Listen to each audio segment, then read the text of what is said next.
방송에서 제공하는 부동산 정보는 투자 판단에 대한 조언입니다.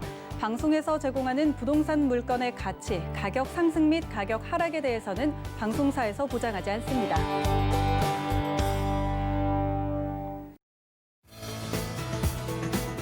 안녕하세요. 재테크 매거진 부동산이 답이다 진행의 강주루입니다. 요즘 하루가 멀다 하고 부동산 기사가 매일 오르고 있는 것 같습니다. 대부분의 내용은요, 긍정보다는 좀 걱정이 앞선다, 실수요자들이 좀 많은 타격을 입는 게 아니냐라는 그런 기사들이 좀 쏟아지고 있습니다. 그래서 많은 분들께서 부동산 진입에 좀 어려움도 있으실 거고 고민이 많이 되실 것 같아요. 오늘도 역시 다양한 내용들 준비되어 있으니까 저희와 함께 하시면서 이런 고민들 좀 풀어가 보시기 바라겠습니다. 그리고 궁금하신 점 있으시면요, 전화 주시면 입니다. 02-3153-2594번 활짝 열려 있으니까요. 많이 연락 주시기 바라겠습니다. 그리고 또 하나 유튜브로도 실시간으로 시청이 가능하신데요. 검색창에 서울경제TV 실시간을 검색하신 후에 실시간 스트리밍을 클릭하시고 시청해 주시면 됩니다. 보시다가 궁금하신 점은요. 채팅창에 남겨주시면 저희가 해결 도와드릴 테니까요. 많은 참여 부탁드리겠습니다. 자, 그럼 요즘 이슈되고 있는 소식들 바로 만나보시죠. 첫 번째 커버 스토리입니다. 집값 상승 전망이 더욱더 우세한 것으로 조사됐습니다. 11월 소비자의 주택가격 전망지수가 역대 최고치를 기록한 것으로 나타났는데요. 정부의 강력한 규제에도 집값 상승세가 지속되면서 앞으로 더 오를 것이라는 심리가 확산되고 있는 영향으로 풀이되고 있습니다. 정부의 연이은 고강도 부동산 대책에도 지난해 주택을 5채 이상 소유한 다주택자는 역대 최대치를 기록했습니다. 오히려 집이 없는 무주택자 가구 수는 늘어나고 전세 가격이 치솟으면서 세입자들의 주거비 부담이 가중돼 부동산 정책이 나올 때마다 번번이 실패하고 있다는 비난이 이어지고 있습니다. 정부가 최근 내놓은 1119 전세 대책은 공공임대주택의 공실과 신축 빌라나 상가, 오피스 공실 등을 모두 합쳐 11만 4천 가구의 전세 물량을 공급하는 방안을 담고 있는데요. 공급 형태는 다양하지만 대책 내용을 모두 합치면 한마디로 전세용 공공임대주택 보급으로 요약되기 때문에 향후 실효성 문제에 더욱 논란이 될 것으로 예측되고 있습니다.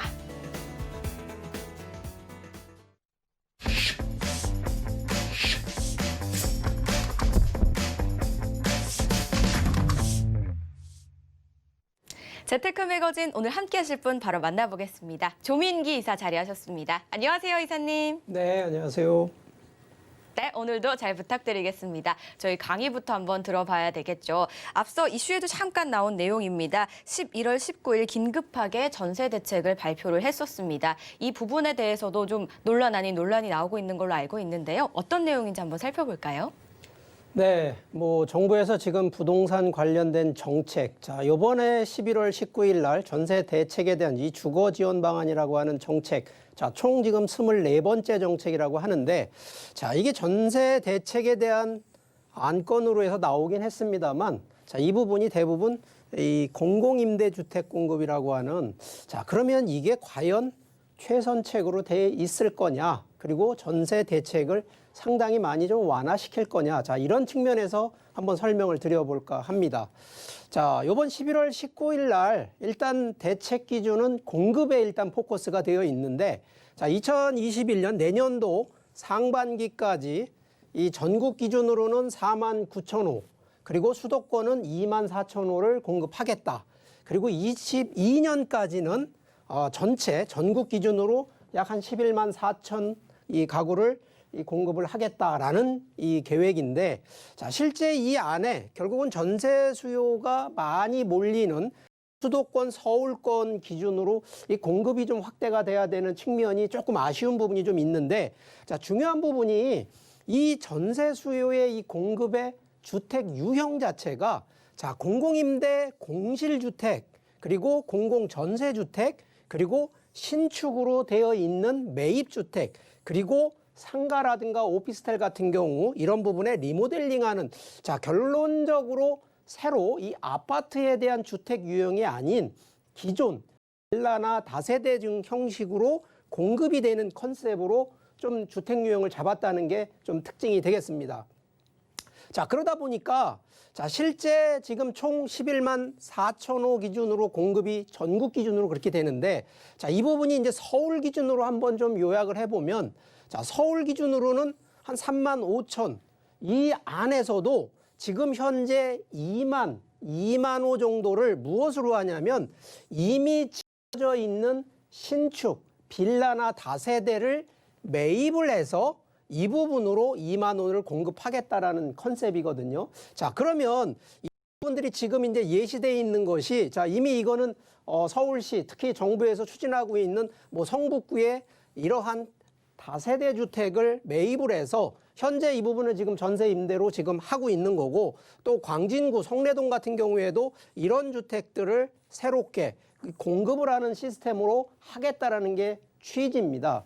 자, 실제 그러면 이런 부분을 한번 놓고 봤을 때 과연 과거 전례 한번 놓고 한번 사례를 보면 자, 실제 지금 우리가 주택 수요는 아파트가 지금 거의 뭐 수요의 대세거든요. 자, 그런데 과거 이 1989년도에 똑같은 그때도 전세 대란이 좀 있었습니다. 그래서 정부에서 1989년도에도 이 똑같은 전세 대책을 발표를 하고 그리고 1년 만에 이 전세의 가격이 많이 완화된 그 효과를 톡톡히 봤는데 자, 그 차이가 어디서 나오냐? 바로 여기 이제 이 공급하는 내용입니다. 자, 동일한 공공임대주택이 아니라 자, 아파트 공급량을 놓고 봤을 때 자, 이 1990년도 그러니까 1990년도 1년 지난 이때 89년도와 90년도에 공급된 이 호수로 놓고 보면 이때만 해도요 공급 전체 전국 기준으로 70만 호를 공급을 했고요. 자, 현재 지금 2020년 그러니까 2019년 대비 2020년까지 현재 전국 기준으로 공급돼 있는 이 주택 임대 이 뭐 임대만 하는 것이 아니라 공급돼 있는 주택 수를 놓고 보면 40만 호 정도밖에 안 되기 때문에 자, 그러면 지금 현재 기준으로도 정부에서 공급해주고 있는 주택 공급수가 벌써 반이나 50%나 부족한 상황인데 자, 이런 부분들 중에 정부에서는 일단 뭐 미봉책이긴 합니다만 이 아파트가 아닌 빌라나 단독 이런 주택으로 공공임대라든가 이런 임대주택으로 좀 해보겠다라는 측면인데 자, 이 부분이 과연 가격 대비 거래량 이런 부분이 과연 어느 게 더 유리하고 또 빨리 소진되느냐라고 놓고 보면 빌라 단독 아파트보다는 아파트 공급이 일단 우선시돼야 되는 컨셉인데 뭐 현실적으로는 이게 좀 불가능한 상황이고요. 또 하나 지금 현재 아파트 수요에 특히 전세에 대한 공급량도 부족한 판에 지금도 주택 유형을 이제 이런 컨셉이면 몇 가지 좀 단점들이 있어요. 아시겠지만 아파트 선호하는 여러 가지 거주 조건들이 달라집니다. 예를 들어 인프라라든가 뭐 학교라든가 교통 편의시설 여러 가지 대형 병원들 위선되고 있는 부분들이 대부분 신도시 건설하면 그런 공공도시가 만들어지는 인프라가 같이 구성이 되는데 기존의 이제 빌라라든가 아파트 위주 같으면 이런 인프라가 상당히 많이 부족하고요. 두 번째는 자, 전세 임대를 보통 사시는 분들은 1, 2인 가구가 아닙니다. 젊은 청년층 뭐 나는 어디 지방에서 올라와서 뭐 학교 다니기 위해서 아니면 직장 들어갔으니까 1인, 2인 가구를 위해서 들어가는 전세 임대주택이 아니거든요. 자, 그러면 최소 3인이나 4인 기준으로 들어가는 컨셉이라 그러면 뭐 요즘 말하는 뭐 방 2개, 방 3개 이런 기준이 아닙니다. 그래서 결과적으로 거주에 대한 만족도 그리고 세 번째가 요즘 한참 또 문제가 뭐냐면 뭐 거의 1인 이제 그 한 가구당 자동차가 항상 이게 문제가 되거든요. 주차 면적까지 또 확보돼야 되는 문제가 있는데 자, 이런 부분들이 현실적으로는 지금 문제가 아니라 분명히 이제 임대가 어느 정도 맞춰지는 상황에서는 그런 문제들이 좀 도출이 되는데 자, 그런 부분에 대해서 지금 이제 정책에 대한 내용을 좀 요약을 하고 어떤 방향으로 나가는지 좀 대안을 좀 제시를 한다 그러면 현재 어쨌든 정부의 정책 방향은 단기로 이게 중장기 전략이 아닙니다. 일단 단기 1년에서 2년 사이에 그래도 전세 좀 대란을 잡아보자라는 취지이기 때문에 뭐 단기 측면이라 그러면 나쁘진 않습니다. 이것도 미봉책이기 때문에. 그런데 문제는 다세대 연립 오피스텔 같은 거에 초점이 좀 너무 돼 있습니다. 지금 여기는 아파트가 전부 배제돼 있는 상황이기 때문에 자, 실제 과연 이런 부분으로 공급 대책이 완성이 될까? 제가 볼 때 이거 거의 50%의 완성밖에 안 된다는 측면이 되겠고요. 자, 현실적인 문제, 이거 당연한 얘기입니다만, 자, 다세대 빌라 공급에 일단 초점이 돼 있다 보니까 이게 부분이 임대 기간 평균 놓고 보면, 자, 요즘 뭐 임대차 3법이 돼가지고 4년은 안전하게 간다라고 하지만, 자, 정부에서 보통 공공임대 아파트 같은 경우에는요, 15년, 제일 짧은 게 10년을 보장을 해주고 15년에서 최장 20년까지 보장을 해주는데, 자, 이런 다세대 연립 같은 경우에 최장 10년 제가 볼 때 보장을 못하는 측면이, 그러면 결국은 4년 뒤에는 또 다시 리턴 매치가 또 되기 때문에 과연 임대 기간 이거 조정 분명히 필요한데, 이 부분은 아파트, 공공임대 아파트 같은 경우는 문제가 없다라는 측면이 되고요. 여기에 지금 현재 거주지 만족도, 주변 인프라, 이런 소형주택에 대한 부분으로 이런 부분들이 문제가 많이 불거질 거라는 거고, 결국은 주택가격 상승의 원인 중에 가장 큰 요인은 아파트를 선호하고 서울 수도권에 집중되기 때문에 이 문제를 해결을 해야 되는데, 이 문제는 아니고 그냥 주택이 없으니까 단순하게 밀어내기 식으로 이렇게 공급을 하겠다. 그것도 지금 나온 정책에는 호텔 같은 경우 리모델링해서 여기에 이런 공급하겠다라는 취지인데, 자, 과연 이런 문제들, 자, 그렇다고 해법이 없는 게 아닙니다. 자, 그러면 정책을 어떻게 보완을 좀 해야 되느냐? 자, 일단 다주택자들이, 주택이 많으신 분들 무조건 팔라고 할 게 아니고요. 이분들한테 임대사업을 좀 활성화, 합법화시켜서 정식으로 이분들한테 전세에 대한 가격은 조정은 충분히 할 수 있거든요. 그렇기 때문에 임대사업을 활성을 한다 그러면 오히려 주택을 많이 갖고 있는 분들이 공급 쪽, 특히 임대 쪽 공급이 많이 나올 수밖에 없다는 측면이 되겠고요. 두 번째는 실거주 갖고 있는, 실제 거주하시는 분들한테 많은 혜택을 주셔야 됩니다. 자, 이분들이 굳이 내가 주택 5개 갖고 있다 그래서 자기가 안 들어가고 본인은 또 다른 전세로 들어가는 경우가 또 많거든요. 그래서 실제 실거주하시는 분들한테도 세금 혜택을 주셔야 된다는 얘기고, 자, 전반적으로요, 지금은 시장이 공급과 수요가 자연적인 시장 원리긴 합니다만 무조건 공급이 된다고 해서 시장이 와그나되는 것이 아닙니다. 특히나 지금은요, 아파트 수요와 특히 서울 수도권 집중이 되는 이런 부분을 양극화되는, 지방은 지금 빈집이 너무 많습니다. 아파트 같은 거. 그런데 이런 부분을 공급이 많다고 해결되는 게 아니라 좀 원만하게 이런 시장 수요를 좀 잘 보시면서 공급에 대한 부분을 좀 대처를 하신다 그러면, 지금 현재 분명한 얘기지만 서울권이나 수도권 주변에는 이 실제 공급이 부족한 건 맞는데, 그 공급이 주택이 없는 분들한테 얘기고, 주택이 많으신 분들은 공급이 작은 게 아니거든요. 그렇기 때문에 이런 부분들을 잘 활용하셔서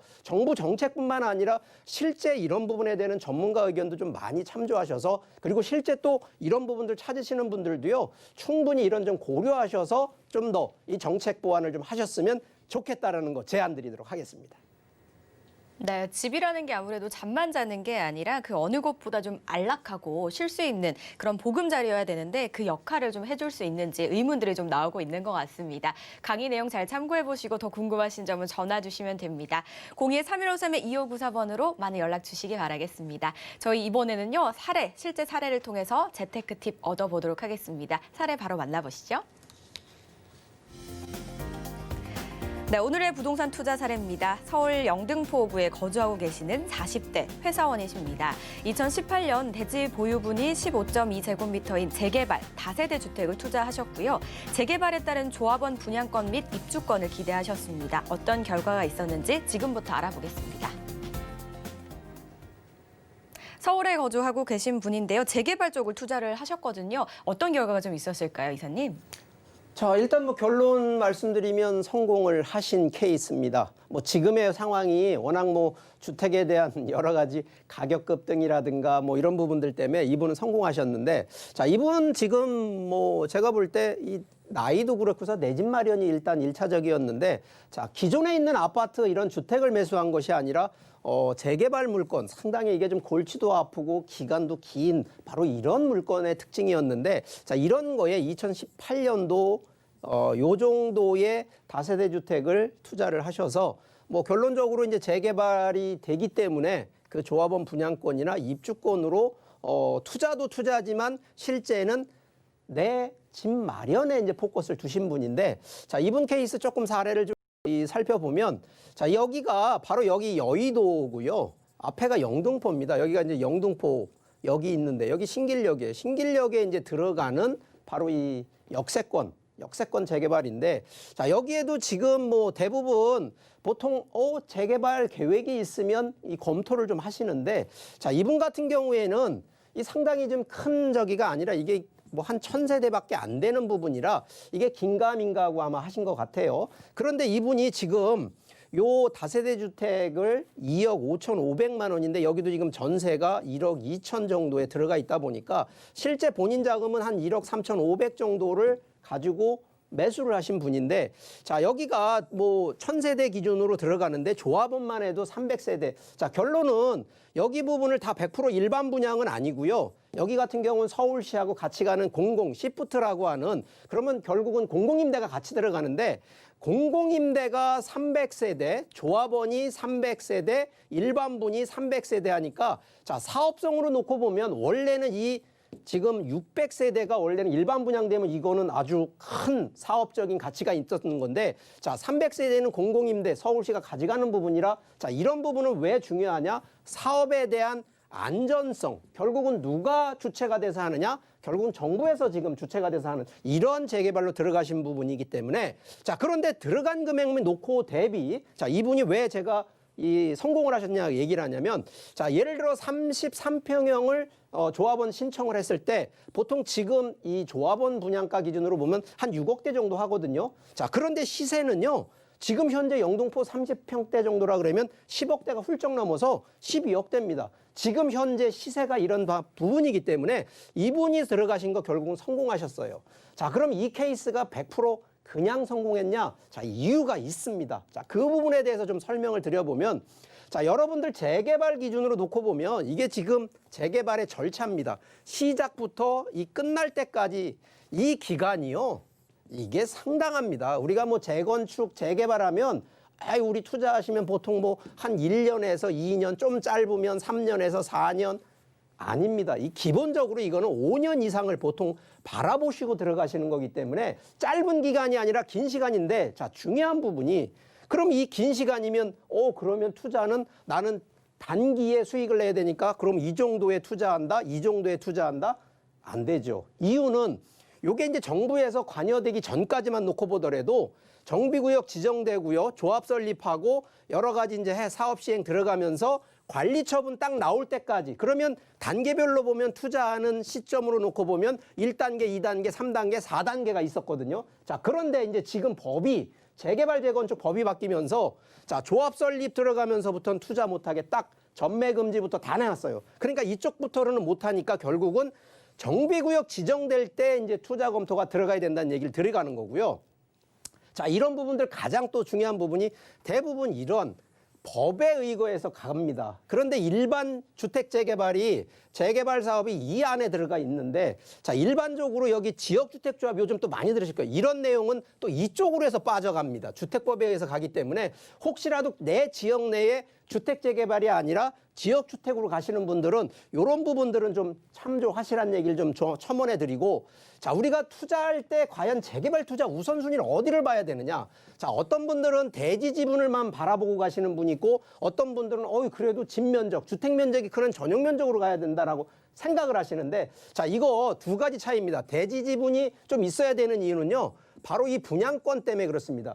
25평 분양권을 받느냐 33평 분양권을 받느냐는 이 대지 지분의 면적에 따라 차이가 있기 때문에 내가 30평형대 이상을 받는다 그러면 대지 지분이 넓은 걸 가시라는 얘기를 하는 거고요. 자, 전용 면적, 주택 면적이 좀 이유를 보는 거는 이게 바로 나중에 청산할 때 이 감정평가를 받습니다. 그럼 감정평가에 대지 지분만 보는 게 아니라 주택 면적의 감정평가를 받아야지 이 추가 분담금에 대한 내 재산이 더 크다라는 걸 증명해 줘야지 추가 분담금이 좀 떨어지거든요. 그래서 대지 지분만 보는 게 아니라 전용 면적도 이걸 반드시 같이 보라는 얘기를 드리고요. 자, 이 비례율이라는 게 있거든요. 자, 그런데 비례율이요. 무조건 비례율이 높은 게 좋다. 아닙니다. 자, 실제요. 이 가재율 4구역 같은 경우에는 이게 지금 조합원, 우리가 이제 분양수라고 하는데 분양수가 제일 많았었거든요. 그런데 실제 프리미엄이나 이런 부분들 아닙니다. 그래서 결론적으로 비례율이 높고 이런 조합원 수가 많다 그래서 무조건 이 수익이 난다 생각하지 마시고요. 이런 부분들은 몇 가지 항목들을 꼭 체크를 하시라는 얘기 드리고, 자, 조합원 대비 일반 분양, 그러니까 결과적으로 일반 분양이 좀 많은 것이 아무래도 이 사업하시는 분들, 특히나 내가 조합원 수 많은 거 대비 이 파는 거, 일반 분양이 많은 게 많은 이유는 그만큼 사업비가 많이 들어오기 때문에 유리하다는 얘기 드리고요. 자, 매수가요. 결국은 내가 비싼 돈 들여서 사는 거 대비 나중에 조합원 되시고 나서 실제 추가 분담금이 얼마 되는지 계산 못하고 들어가시는 분들, 결국은 싸게 산다고 도움이 되는 것이 아니라 나중에 추가 분담금이 내가 얼마를 더 내느냐, 이게 결국은 수익의 관건이 된다라는 거, 이것도 반드시 따져보셔야라는 얘기 드리고, 자, 이게 요즘은 이제 아시겠지만 지역별로요, 규제 지역 걸리는 데는 실거주하지 않으면 여러 가지 조건들, 특히나 규제가 되어 있기 때문에 이런 부분들 보시고요. 그래서 실거주를 우선으로 갈 거냐, 양도 차익, 매매를 통해서 수익을 창출할 거냐라는 이 투자 목적에 대한 거 반드시 확인하시라는 얘기 드리고, 자, 마지막으로, 자, 지역 선정, 현지 조사, 투자 목적 반드시 이건 설정을 해야 되는데, 그중에 재개발할 때 반드시 체크하는 거 간단하게 한 5가지만 요약해 드릴게요. 자, 재개발 구역 안에 내가 하필이면 투자한 재개발 구역 내에 종교 시설이 많아. 이거 힘듭니다. 종교 부지 잘못 마찰하게 되면요, 이거 큰일 납니다. 이거 결국 사업이 잘못하면 무산될 가능성도 높고요. 두 번째는 바로 그 구역 안이나 바로 인근에 문화재가 또 분포되어 있는 거. 서울권에 문화재 의외로 많거든요. 이런 구역에는요, 이거 쉽지 않습니다. 세 번째는 바로 이 재개발 구역에 경계가 됐던, 바로 붙어 있는 데가 됐던 상가, 특히 역세권이 많은 동네, 역세권이 껴있는 데는요, 이거 제가 볼 때 주택 재개발 아니고요. 이런 거는 도심 환경, 도심 재개발로 들어갑니다. 그렇기 때문에 이런 부분들 재개발 좀 어렵다고 보고요. 재개발 구역 내에서도 추진위원회가 구역이 작은데도 불구하고 1구역, 2구역, 3구역까지 나눠가지고 추진위원 여러 개 놓고 가는데 이거 서로 싸우다 끝납니다. 마지막으로요, 재개발 구역에 이 비대위라고 비상대책위원회 만들어집니다. 자, 이분들이 무조건 나쁜 게 아닙니다. 반대한다고 나쁜 게 아니라 이분들이 체크해주는 내용 반드시 방문 체크하셔서 이런 내용들만 하신다 그러면 재개발 투자요, 아주 안전하게 갈 수 있습니다. 그러니까 여러분들, 제가 오늘은 시간상 좀 짧게 했지만 이런 요점 정리만 잘만 하셔도 아직도 재개발 노른자 있다는 점 강조하겠습니다. 재개발과 재건축은 굉장히 또 시간이 참 많이 걸리는 사업이잖아요. 그런데 기다리기만 하는 게 아니라 꼼꼼한 공부는 필수입니다. 이럴 때 저희 재테크 매거진과 함께 해주시기 바라겠습니다. 방송도 보시면서 상담 자리가 있다고 합니다. 전화와 문자 상담이 가능하다고 하시는데요. 어떤 내용인지 안내 한번 바로 드리겠습니다.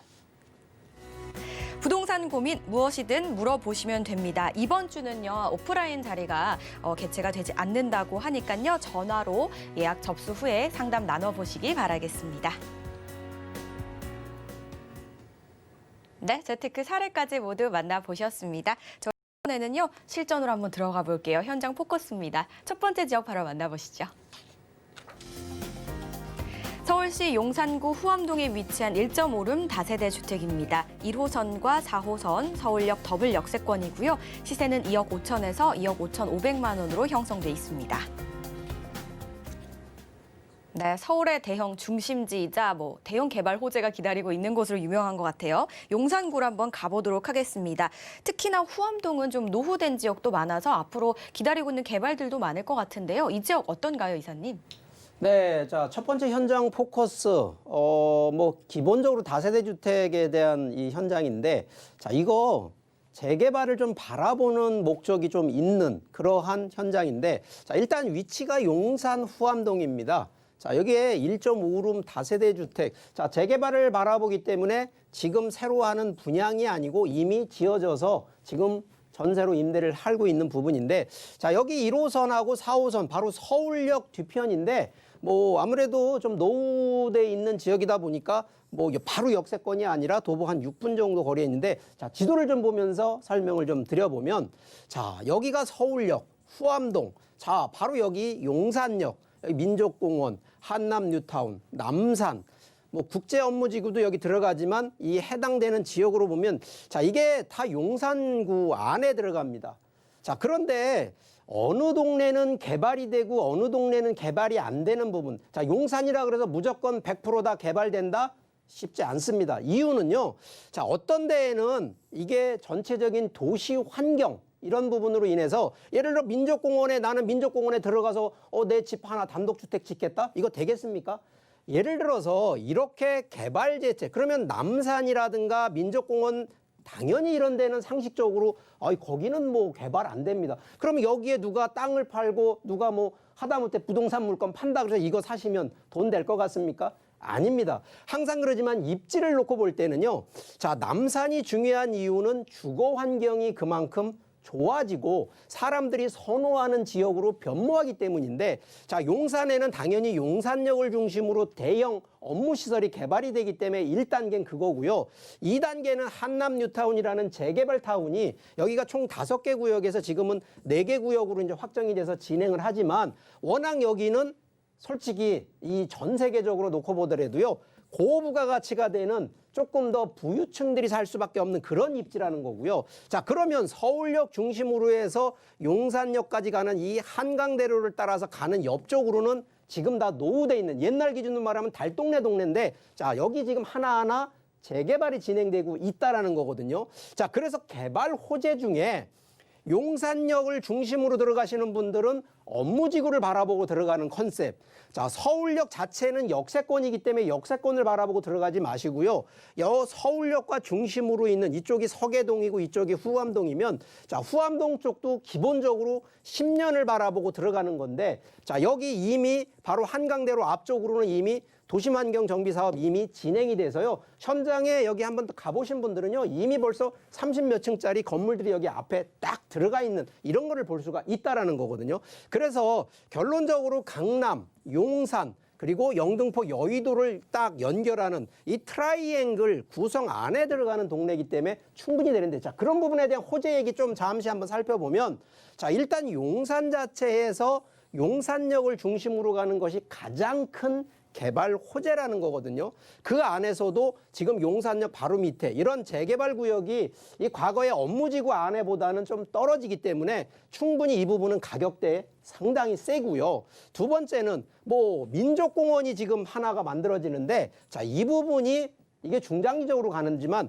전 세계 주요 도시에는 항상 센트럴파크 이 부분이 바로 입지의 가장 중요한 부분인데 바로 용산에 민족공원이 있다라는 얘기를 하는 거고 자, 여기에 바로 이 서울역이요. 이렇게 뭐 KTX, GTX 일반 그냥 역이 아니라 대형 교통역세권으로 만들어지는 지역이기 때문에 충분히 미래에 그리고 재개발을 단기가 아닌 중장기를 바라보는 그런 입지라는 점을 강조하겠습니다. 네, 용산을 중심으로 사방으로 어떤 호재들이 있는지 그리고 위치는 어떠한지 저희가 한번 짚어봤습니다. 이사님, 이번에 재테크 전략 한번 세워주시죠. 네, 자, 이 현장은요. 일단 1.5룸, 뭐 구조나 뭐 면적 상당히 작습니다. 자, 그런데 여기는 재개발에 대한 그 가능성을 보고 검토를 하셔야 되는 거라 현재 시세가 2억 5천에서 2억 5천 5백만 원인데 자, 이게 지금 현재 임대를 살고 있거든요. 그래서 1억 4천에 임대가 되어 있기 때문에 실제 들어가는 금액은 한 1억 1천만 원 정도가 됩니다. 물론 길게 보시면 한 10년 정도 바라보시는 분들이 용산 지역의 주택 분양권이라든가 입주권을 받으신다라고 하면 충분히 제가 볼 때 들어가셔야 되는데 지금 이제 연세 많으신 분들이 이거 보기에는 좀 이 기간이 문제가 있으니까 이런 부분들도요. 자금 기준으로 1억 1천만 원대면 뭐 증여 자녀한테 자녀 명의로 해서 지금 증여하는 전략을 좀 제안을 좀 드리고요. 자, 이런 부분들도 충분히 이 우리가 보통 짧게 보는 컨셉이 아니고요. 지금 정책이 여러 가지 변화가 좀 많기 때문에 기본적으로 이것도 10년을 무조건 바라보는 이런 전략으로 제안 드리니까 뭐 이런 부분들 좀 검토하시기를 바라겠습니다. 첫 번째 지역 용산구 후암동에 위치한 다세대 주택 만나보셨습니다. 저희 다음 지역도 한번 만나볼게요. 경기도 광주시 곤지암에 위치한 타운하우스입니다. 경강선 곤지암역 인근에 있고요. 시세는 1억 8천에서 1억 9천만 원으로 형성돼 있습니다. 자, 이제 서울의 중심에서 살짝 밑으로 한번 내려가 볼게요. 경기도 광주시입니다. 자, 이곳은 광주라고 해서 또 멀게 느껴지실 수도 있을 것 같은데 서울에서 1시간이 채 안 걸린다고 하거든요. 자세한 이야기 한번 들어볼게요. 네, 자, 두 번째 현장은 이 서울 바로 수도권인데 이 경기도 광주 이 곤지암 쪽입니다. 이것도 뭐 이 주택이긴 합니다. 그리고 바로 인접해서 경강선, 이 곤지암, 이 역도 이제 유치를 하고 있는데, 자, 제가 왜 두 번째 현장을 곤지암 거를 추천을 드리냐? 뭐 지금 현재 기준으로도 코로나19 뭐 격상됐지 않습니까? 뭐 서울 같은 경우에는 거의 3단계 수준까지. 자, 그러면 결국은 장기적으로 보면 이 건강과 힐링을 추구하는 바로 이런 쪽으로 이 좀 문화가 좀 건너가는 쪽인데, 자, 부동산도 당연한 얘기거든요. 단순하게 그냥 투자만 놓고 보는 것이 아니라 바로 이 거주를 하면서 건강과 힐링을 하는 쪽 측면이다 보니까, 자, 이런 측면으로 좀 설명을 좀 드려볼 건데, 자, 일단 위치가, 자, 경기도 광주하면 서울권에서 되게 먼데 아닙니다. 실제 여기 가보신 분들은요, 서울권에서 30분 진입이 됩니다. 자, 이유는요, 일단 판교역에서 여주까지 가는 이 경강선 전철이 바로 여기 곤지암역에 위치를 하고 있고요. 두 번째는 여기 제2 중부고속도로하고요, 제2 영동고속도로가 서울권하고 바로 연결이 돼 있다 보니까 당연히 서울권 30분대 진입이 되고요. 자, 여기에 바로 판교와 분당이 인접해 있는데 여기 20분대 진입이 더 되고요. 바로 밑에가 여기 용인시청인데 용인이나 신갈 쪽에서 혹시 또 출퇴근하시는 분들 볼 때에는 이 10분대가 됩니다. 자, 그러면 결국은 수도권이긴 한데 거의 서울권 영역에 들어가는 바로 이런 교통에 대한 부분이 이미 만들어진 동네라는 거고요. 여기에 이제 건강 힐링 얘기를 하지만 바로 여기에 그런 곤지암 리조트, 양지 파인 리조트, 지산 리조트 같은 이런 리조트, 특히 힐링을 하기 위한 이런 시설들이 또 밀집해 있다라는 거고요. 자, 여기에 이제 자연환경, 자, 이 뺑 둘러 보면은요, 뭐 정광산, 마락산, 태화산, 미역산이 뺑 둘러 있다 보니까 워낙 공기 하나는요 아주 청정합니다.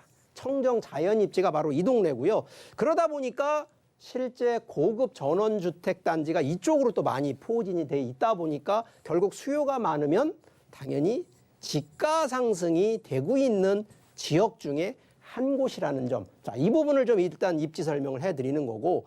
자, 이게 지금 2019년도. 자, 지난해 기준이긴 합니다. 자, 올해도 이제 불과 이제 한 달 남짓 안 남았는데, 자, 올해 이제 넘어가면 내년에 이제 2020년도 집가 기준 아마 요것도 데이터 아마 보여드리긴 하겠습니다만, 이게 지금 경기도 광주가 지금 상승하고 있는 곳이고, 또 주택 가격 상승률도 경기도권, 이 수도권 쪽이 지금 상승하기 때문에 정부에서 지금 24번째 주택 정책, 특히 부동산 정책 강하게 지금 규제하는 이유도 바로 이런 집가 상승을 좀 어떻게든지 잡아보겠다라는 취지인데, 이게 지금 계속 올라가고 있다라는 취지고요.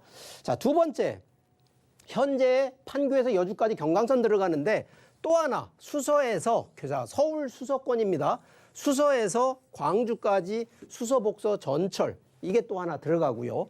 여기에 지금 뭐 세종시 행정도시 이전한다 그래가지고 엄청 이미 이제 만들어지는 것이 이게 제2 이 경부고속도로인데 바로 이 고속도로가 또 조만간 개통이 될 예정입니다. 그래서 이런 부분들이 교통 호재가 또 있고요. 자, 여기 아까 리조트 한 3개가 밀집돼 있다고 했지 않습니까? 자, 이게 사계절 스포츠 환경이 되면서 힐링, 취미생활, 이런 맛집 투어 다 가능한 곳이 바로 이곳이라는 점이고, 자, 이 부분이 지금 이제 약간 좀 시골스러운 주택이다 보니까 가격도 저렴하면서 또 여기 거주하시다 보면 생활 비용도 저렴합니다. 은퇴 생활 가장 적합한데, 제가 가장 마음에 들어하는 것이, 자, 나이 들어서 건강 생각하러 가셨는데 혼자 단독 외톨이 혼자 떨어져 있는 거 제일 안 좋거든요. 바로 여기는요, 보안이나 공동으로 마을이 운영이 되는 컨셉이기 때문에 이런 점에서는 안전하고 중장기적으로는 집가 상승이 되는 그런 현장이라는 점 강조하겠습니다.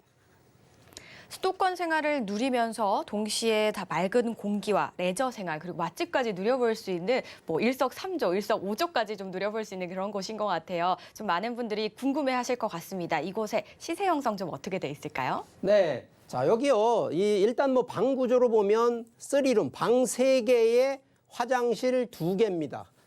평형대 기준으로 한 30평 정도 되고요. 이 대지 면적도 30평 정도 됩니다. 그래서 그만큼 주택 면적과 토지 면적이 거의 같은 면적을 하기 때문에 자, 이게 1억 8천에서 1억 9천만 원이고요. 자, 현재 전세로 좀 놓게 되면 1억 2천 정도. 혹시 내가 들어간다 하더라도 자금이 부족하시면 대출이 또 1억 2천까지 가능한. 그래서 결국은 전세일 때도 6천만 원, 실제 내가 거주하신데도 6천만 원. 그러니까 1억 미만으로 들어가시고 여기 아직 경기도 광주가요. 규제 지역이 또 아닙니다. 뭐 조정 대상 지역에서 이거 규제 아니니까 혹시라도 투자가 됐던 실거주가 됐던 이런 부분들 다 고려하시더라도 크게 요즘 정부에서 걱정하는 그런 규제 정책에 큰 문제 안 되고요. 금액대가 워낙 또 한 2억 미만짜리이기 때문에 아시겠지만 이거 종부세 전혀 신경 안 써도 될 정도로 세금 걱정도 없는 그런 점으로 좀 검토하시기를 바라겠습니다. 경기도 광주시 만나보셨고요. 더 궁금하신 이야기는 언제든지 전화 주시면 됩니다. 01-3153-2594번 활짝 열려 있으니까요. 많은 연락 주시기 바랄게요. 다음 지역도 바로 만나보시죠. 경기도 시흥시 매화동에 위치한 근린 건물입니다. 매화동 아파트 단지 중심에 있고요. 시세는 15억에서 15억 5천만 원으로 형성돼 있습니다. 이번엔 시흥시 매화동으로 한번 떠나보도록 하겠습니다. 주변에 아파트 단지 중심에 위치하고 있다라고 하니까 세대수가 굉장히 좀 많을 것 같고 인구가 많을 것 같다는 생각이 드는데요. 이곳은 좀 어떨까요, 이사님? 네, 자, 세 번째 현장은 조금 서울에서 조금 떨어져 있는 시흥입니다. 시흥시 매화동에 위치를 하고 있고, 자, 이 현장은 주택이 아니고요. 이 근생 건물, 아예 통건물 위주고요. 바로 이 매화동 이 중심에 있는 아파트 단지에 있는 상권이 형성돼 있는 중심에 위치를 하고 있는데, 자, 지도를 좀 보면서 설명을 드려보면 지금 이 해당되는 곳, 우리가 이제 잘 아시는 여기 서울권 인접해 있는 광명역이 여기고요. 이쪽이 지금 이제 시흥입니다. 그런데 이 안에 지금 이미 신도시가 만들어져 있는 광명 목감지구가 하나가 있고 시흥 은계지구가 있고 시흥 장현지구가 있는데, 자, 여기는 신도시가 만들어진 곳이기 때문에 새롭게 들어가는 게 아니라 기본적으로 이 트라이앵글 안에 있는 바로 여기 매화동이라는 곳인데, 자, 여기가 제2경인고속도로 외곽순환고속도로가 딱 이 정션이 있는 바로 교차로가 있는 바로 중심에 좀 있는데, 자, 여기 같은 경우에 기본적으로 제가 좀 추천하는 이유가 좀 있습니다. 바로 이 입지가요.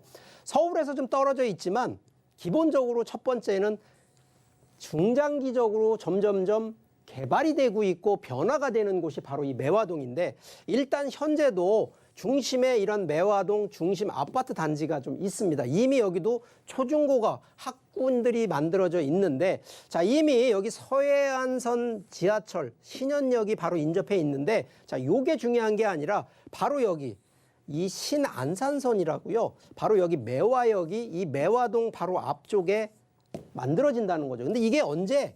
2024년에 개통이 됩니다. 그렇기 때문에 제가 이제 이런 부분을 좀 보통 추천드리는 배경 중에 하나가 바로 목적인데, 그 목적이 첫 번째는 용도 상향이 되는 집가 상승이 반드시 돼야 되는 거고요. 두 번째는 교통이 바뀌어져야지만이 인구가 들어가는데 바로 인구 변화에 따른 시세 차익이 되고요. 주변이 결국 바뀌어지게 되면 인구가 들어와서 결국 임대 상권이 높아지기 때문에 임대 수익까지도, 그래서 세 가지 목적으로 들어가는 요인으로 좀 일단 설명을 드립니다. 자, 여기는요. 일단 신안산선이, 이게 신안산선이 서울 있죠. 서울 여의도까지 지금 들어오는 것 노선이거든요. 그렇기 때문에 바로 이 매화동에 하나가 지금 들어오는 컨셉이라 충분히 교통에 대한 호재 충분히 강조 드리는 거고요. 자, 여기 그러면 지하철이 왜 만들어질까요? 그냥 단순하게 여기 매화동이 있으니까 아닙니다. 여기 계획이요.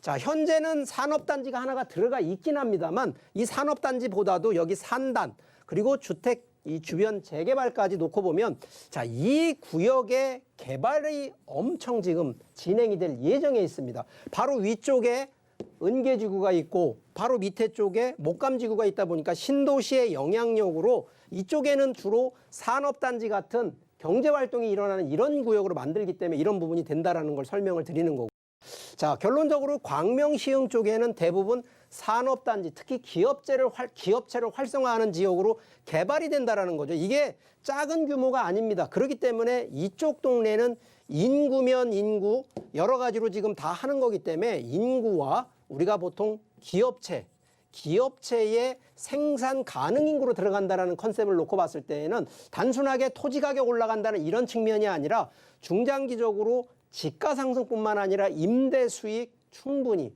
노려볼 수 있는 바로 그런 입지라는 점 설명드리겠습니다. 시흥시 이야기 듣다 보니까 뭐 기다리고 있는 개발 호재들도 많고요. 그래서 그런지 미래 가치, 미래가 굉장히 좀 기대되는 지역이다라는 생각이 들었거든요. 이곳은 재테크 전략 어떻게 세워보면 좋을까요? 네. 자, 이 현장은요, 뭐 서울권에서 좀 떨어져 있어서 당장 가서 보면 에이 하고서 좀 약간 마음에 안 드는 그런 컨셉인데, 자, 일단은 이 부분은 통건물 중에서도 우리가 근생이라고 근린 생활시설이기 때문에 충분히 이 주택에 대한 여러 가지 규제에서는 좀 벗어나 있는 상황이고요. 자, 시세가 15억에서 15억 5천인데, 자, 이게 3층 건물입니다. 이게 좀 100평대가 좀 대지 면적 기준으로 100평대가 좀 넓은 토지 면적을 갖고 있기 때문에 3층에 100평대 넘는 게 15억에서 15억 5천 정도 되고요. 자, 현재 월세 받고 있는 임대 기준이 보증금 7,500에 월 420만 원을 좀 받고 있다라는 거고요. 자, 여기 대출 한 3억 정도 되니까 자금 기준으로 볼 때 11억 한 초반대에서 11억 중반대 자금 갖고 있는 분들은, 자, 이거 아까도 말씀드렸지만 저개발, 아직은 저평가돼 있는 그러한 입지이기 때문에, 자, 이런 부분들은 짧게 보시는 것이 아니라 좀 더 중장기적으로 보셨다가 상가 건물이기 때문에 향후에 토지의 활용이라든가 충분히 리모델링을 통해서, 그리고 이 역세권, 특히 지하철이 개통되는 시점에 변화를 주신다 그러면 충분한 이 투자에 대한 기준, 목적 달성할 수 있다는 점 설명드리겠습니다. 여러분은 지금 재테크 매거진과 함께하고 계십니다. 저희 방송에서 제공하는 정보는 투자 판단에 대한 조언일 뿐 해당 부동산의 가치와 수익률을 보장하지 않습니다. 저희는 다음 지역도 바로 만나볼게요. 서울시 성북구 상월곡동 6호선 상월곡역에서 도보로 약 1분 초역세권에 위치한 다중주택입니다. 시세는 19억에서 19억 5천만 원으로 형성돼 있습니다. 네, 이번에는 상월곡 쪽으로 한번 가보겠습니다. 성북구고요. 동부권의 최대 뉴타운, 장인 뉴타운이 가장 떠오르는 그런 지역입니다. 사사치 분석해 주시죠. 네, 자, 마지막 현장은요, 이 서울 안에서도 이 성북구 상월곡동에 위치를 하고 있고요.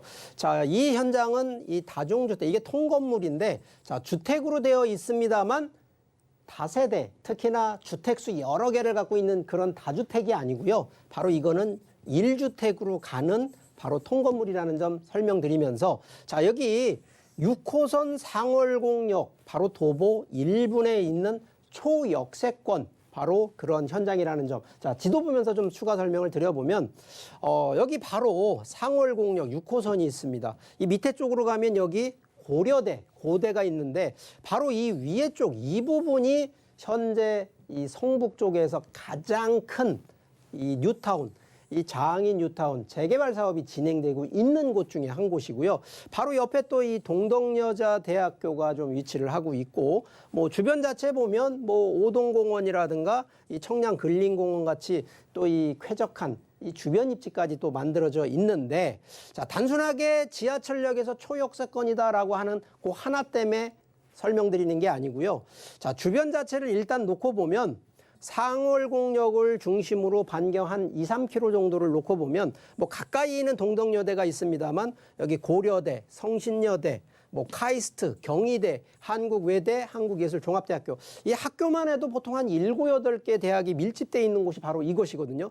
자, 그런데 보통 학생들도 뭐 학교 왔다 갔다 하려 그러면 교통이 편리해야 되는데, 바로 이렇게 지하철역이 바로 그냥 뭐 1분 거리에 위치를 하니까 그만큼 임대 수요가 일단 가장 많은 곳이기 때문에, 자, 이 현장 같은 경우에는 포커스는요, 물론 여러 가지 시세 차익이나 나중에 뭐 팔 때 양도 차익 그거 노려봐도 되겠습니다만 1순위는요, 이거는 임대 수익이 목적이다라는 걸 먼저 말씀을 드립니다.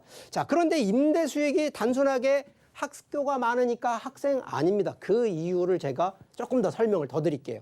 자, 실제 장인 뉴타운이요, 전체 15구역인데, 자, 15구역 자체 바로 15구역 옆에가 이게 동덕여대거든요. 자, 그런데 이게 하다가 지금 또 이렇게 잠시 해제가 돼 있어요.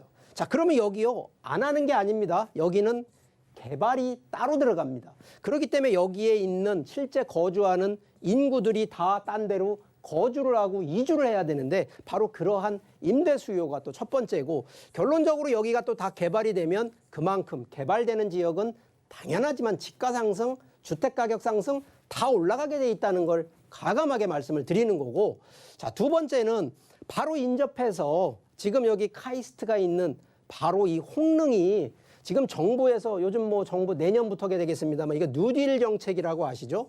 뉴딜 정책을 내년부터 지금 뭐 예산 지금 뭐 500조 넘게 지금 예산하는 거에 여기에 지금 많이 포커스 돼 있는데, 거기에 한 곳이 바로 홍릉 바이오 클러스터가 여기에 또 밀집이 되어 있습니다. 결국은 이건 정부가 하는 사업이긴 하지만 이렇게 좀 브레인의 역할을 하고 있는 이 바이오 클러스터를 만들기 때문에 충분히 여기도 미래 가치가 있는 곳 중에 한 곳이라는 거 추가적으로 말씀을 드리고, 자, 여기 교통이 그냥 지금 6호선이 바로 앞이라 그래서 그거 하나가 아니고요. 자, 여기도 기본적으로 강북 횡단선이 바로 또 하나가 지나가고 바로 이 동북선 경전철이 또 하나 지나가기 때문에 이 두 개의 노선이 완성되는 시점에는 충분히 미래 가치가 있다라는 점을 설명드립니다. 자, 결론적으로 임대 수익을 목적으로 가지만 1주택으로 해서 가는 컨셉이기 때문에 좀 더 중장기적으로 가면 시세 차이까지도 바라보는, 그래서 목적은 이런 목적으로 바라볼 수 있는 입지라는 점 설명드리겠습니다. 네, 지하철역에서 도보로 1분이라고 하는 거 보니까 나오자마자 바로 앞에 있는 것 같아요. 정말 다양한 매력, 장점을 가지고 있는 것 같으니까 꼼꼼하게 살펴보시고 이제 마지막 정보죠. 재테크 전략 한번 세워볼게요. 네, 자, 여기도 3층짜리 건물입니다. 자, 통이기 때문에 1주택 기준으로 가고요.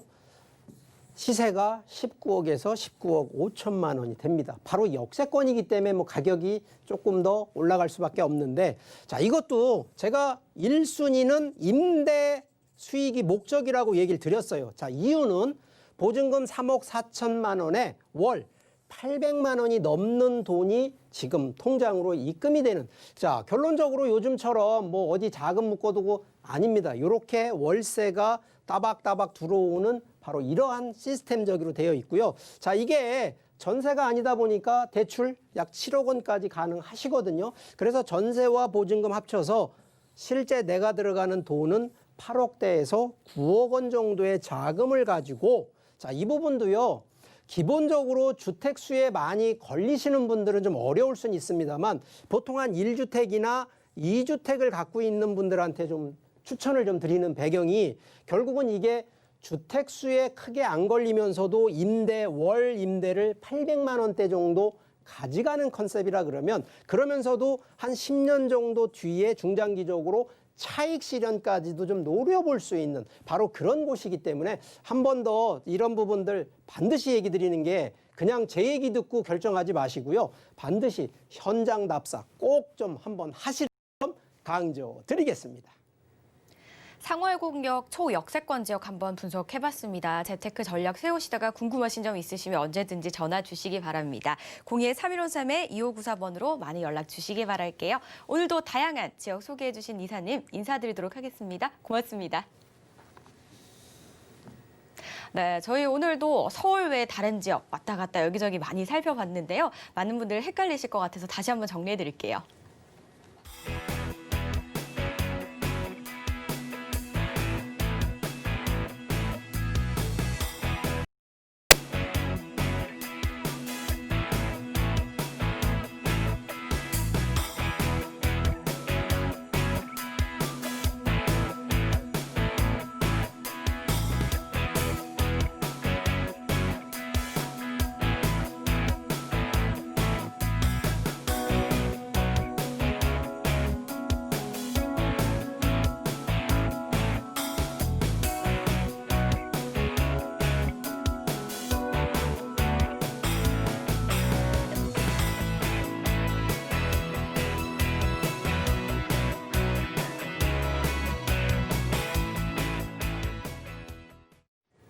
저희 방송에서 제공하는 정보는 투자 판단에 대한 조언일 뿐 해당 부동산의 가치와 수익률을 보장하지 않습니다. 그리고 방송 끝난 이후에도 서울경제TV 홈페이지와 네이버 TV에서 언제든지 다시 보기 가능하시고요. 전화 상담도 열려 있으니까요. 많은 연락 주시기 바랄게요.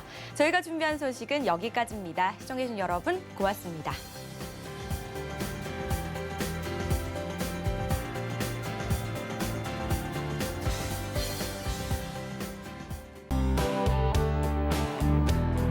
본 방송에서 제공하는 부동산 정보는 투자 판단에 대한 조언입니다. 방송에서 제공하는 부동산 물건의 가치, 가격 상승 및 가격 하락에 대해서는 방송사에서 보장하지 않습니다.